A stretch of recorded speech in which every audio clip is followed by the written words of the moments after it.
Hamato Yoshi and Tang Shen were tragically killed by the Shredder. The Hamato legacy would only survive thanks to his pet rat, who later became Splinter. But what if I told you that the turtles weren't actually the last of the Hamatos? Today, I will be talking about Hamato Hana, the last known survivor of the Hamato family. Hamato Hana was created by Peter Laird and Dan Berger for Tales of the TMNT Volume 2, Number 8 in 2005, and she only made 2 appearances in that title. Her story is tightly coupled with another story written by Dan Berger, Leatherhead 2. You can check out that part of the story in this other video. But to make things short, a group of foot soldiers ran into Leatherhead and chose him to become their sensei. This didn't make much sense then, but that's about to change. Hamato Hana was a relative of Hamato Yoshi, and she grew up in Japan.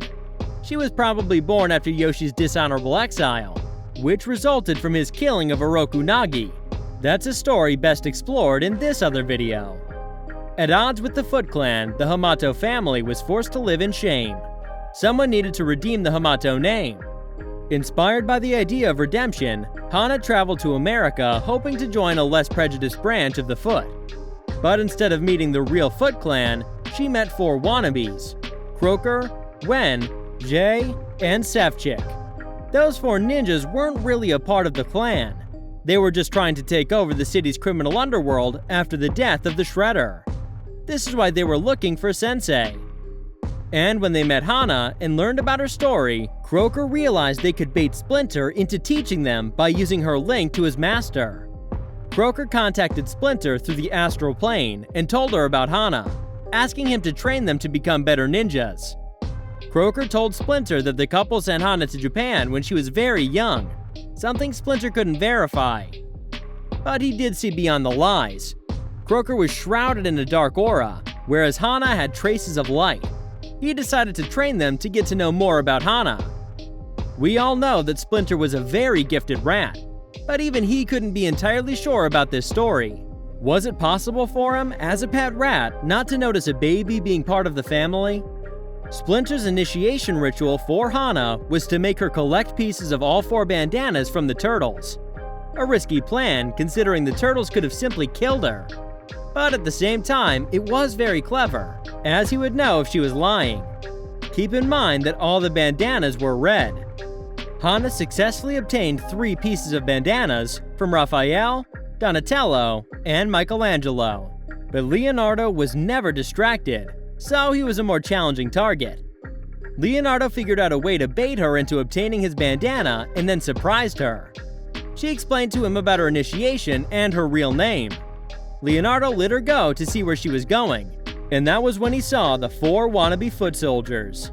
Croker congratulated Hana and said they would become the greatest foot soldiers of all time. This brought tears of joy to Hana as she would finally redeem the Hamato name. The soldiers gave the bandanas to Splinter and congratulated them, but accepted to only teach Hana first, calling her his daughter. After spying on the situation, the turtles were shocked that Splinter was starting his own branch of the Foot Clan, so they decided to return to the lair to converse with him. But things took a dark twist. Hana overheard the other soldiers talking and found out that they weren't really part of the Foot Clan. And not only that, but they also duped Splinter into believing Hana was the daughter of Yoshi. Hana was enraged. She risked her life for nothing. At the lair, Splinter revealed the story of how he met Hana and emphasized his need to learn the truth about her. But it wouldn't take long to figure this out. The next night, Splinter was meditating at the Foot hideout when he received a visit from Hana. She revealed to him that she wasn't really Yoshi's daughter and that they'd been lying to him. She was actually Yoshi's niece. Splinter tried to comfort her by telling her he knew they were lying to him, but he accepted to train her because he saw light in her aura. He even considered teaching her, but she rejected him.